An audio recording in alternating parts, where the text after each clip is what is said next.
अस्सलाम वालेकुम दोस्तों, आज हम बात करेंगे हानिया आमिर के एक दिलचस्प मौजू के बारे में जिसने हाल ही में सोशल मीडिया पर सबकी तवज्जो हासिल कर ली।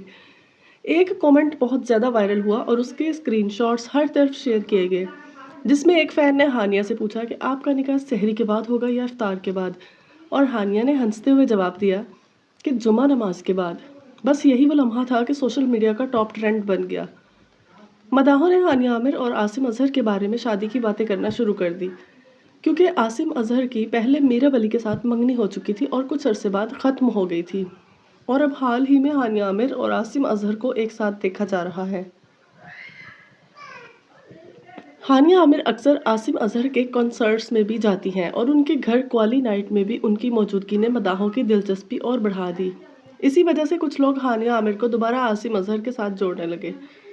लेकिन हकीकत यह है कि हानिया आमिर ने खुद एक वीडियो में वजाहत कर दी कि कुछ भी ऐसा नहीं है, उनकी शादी का अभी कोई प्लान मौजूद नहीं है, और उन्होंने मज़ाहिया अंदाज में कहा, मेरी जान छोड़ दो, यानी जो कुछ सोशल मीडिया पर चल रहा था वो सिर्फ अफवाह है और हकीकत से इसका कोई ताल्लुक नहीं।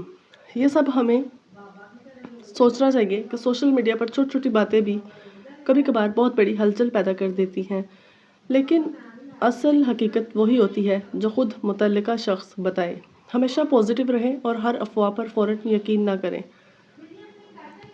आप सबसे मेरा सवाल है कि आपके ख़्याल में सोशल मीडिया की अफवाहें कभी कभी हमें बहुत ज़्यादा उलझा देती हैं या सिर्फ हल्की तफरी और मजाक के लिए होती हैं? कमेंट्स में अपने ख़यालात का ज़रूर इजहार करें। तो दोस्तों, आज सब कुछ वाज़ह हो गया। ये सिर्फ एक मज़ाहिया और दिलचस्प वाक़या था जिसकी कोई हकीकत नहीं है। वीडियो पसंद आए तो लाइक करें, सब्सक्राइब करें, बेल आइकन दबाना मत भूलें, ताकि मैं आपके लिए हर नए मौजू को पॉजिटिव और रिस्पॉन्सिबल अंदाज में लेकर आऊँ। मिलते हैं अगली वीडियो में। अल्लाह हाफिज़।